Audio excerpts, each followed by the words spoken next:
guys, I am back with a second edition here on this little cute crossbody I made before.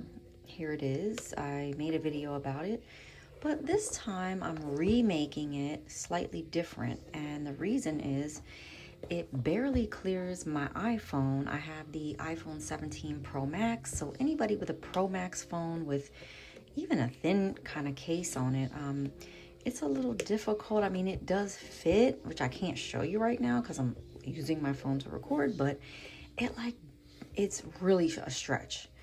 So as cute as this is, and as great as I think it turned out, I'm gonna remake it. So what I did was I took the original pattern, which I will show you here, and show you this for example.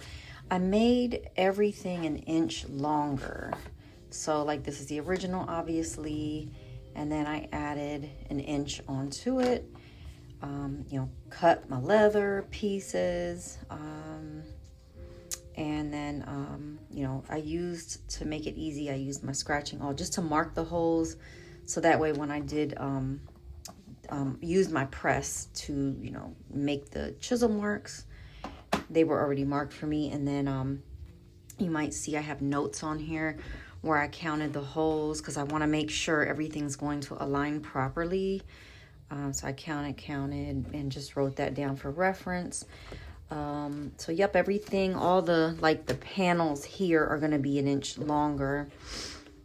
Oh, and then I took the idea with this because I said, oh my God, that's such a cute shape, that I use this as a guide, and then I just cut off the edges to make it an inch to fit the 1-inch D-ring. And I use that to give a little more of a fancy detail than the original one, which is here. Another thing that I'm doing a little differently on this one is, so see how these are 1, 2 separate panels, 1, 2 separate panels, 1, 2 separate panels. That was a lot of panels, a lot of sewing, and it was kind of tough because this is really thick buffalo skin leather. So I said, you know what? I would prefer to just have one wide panel on the bottom instead of this crease here. I also feel like, because this is pretty sturdy, I don't think it's gonna, be too floppy. So I think that will hold up, especially when I have it sewed like that. It's gonna hold up nicely on the bottom instead of this. And also there's less burnishing I have to do. And then for the side panels, you can see instead of the 2, I also made these into just one large, wide panel for each side. And I think it's just going to also look a little bit better. I mean, sure, this is cute and all, but it also will allow me to center the D-rings on here.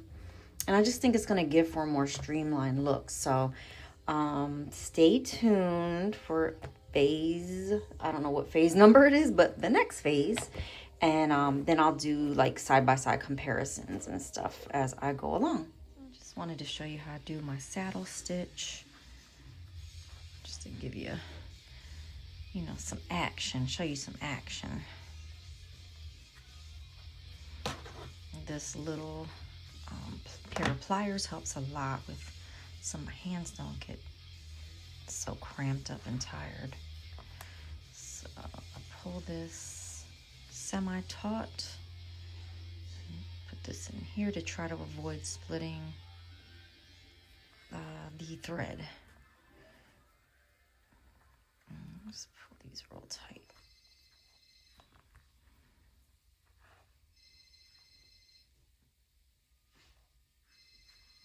Oops, that was a hole I wasn't supposed to use.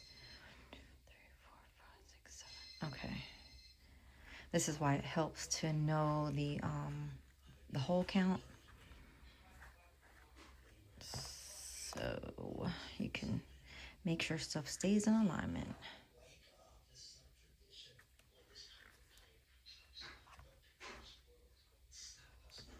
Oops. That through to the other side. There we go.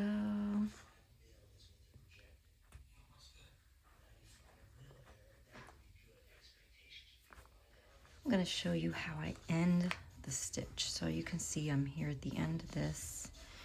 So I'm going to go through this halfway. So I'm gonna come up through the middle here. Okay, come up once. Okay, and then take the needle off. Oh God, camera. Okay, and then I'm gonna do the same thing here. I'm gonna come up and go through here halfway, come up through the center.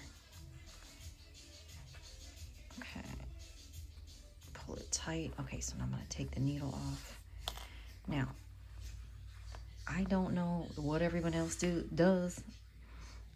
It seems like a lot of them will just clip it and use a lighter to, you know, melt the end and then smash it down and mushroom it. But I personally like to do a knot first. Okay, so do a knot first.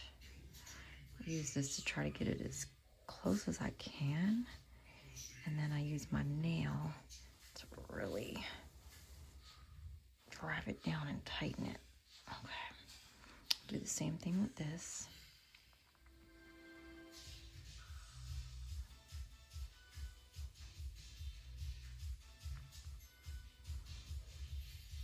Get that far down as I can. Use my nail to press that down hard. Then I take my nippers. Okay, that's 1, 2. Okay, now I'm gonna get my lighter. I'm gonna do one at a time here.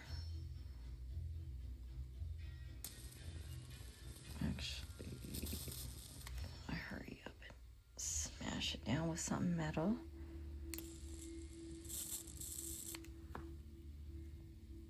Okay, and that is the same thing I did. Whoop, God damn this camera. Same thing I did on this end.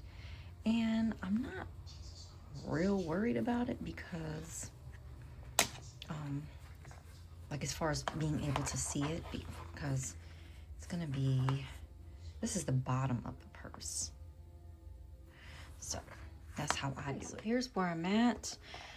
The bottom panel is sewed on to all of the side and front and back panels.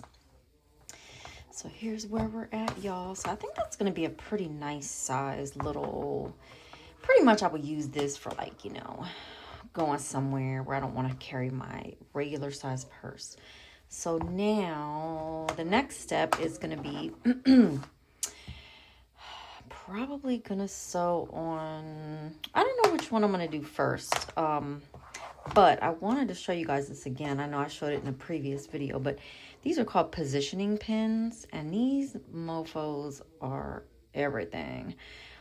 So when you're trying to keep something in place, if you're, you know, maybe you counted all your holes and you have them, want to have them lined up properly as you're, you know, going down the line here, you know, you would get your positioning pin, you know, put it through, you know, what I'm just doing this real quick to show you, but you'd like put it through whatever hole you want to put it through to align it with the aligning holes. If I could get this to come through. Yeah, there we go. And you stick this on the back. Kind of screws on. It's kind of weird, but anyway, just to give you a quick example. And so while I'm going down the line, you know, once I know for sure these are lined up properly, I will put my positioning pin in. You know, I bought these off Amazon. I think they were like maybe $8 or $9. And it came with 6 of them. There's different sizes. So you have this short one. You have a longer one for thicker material.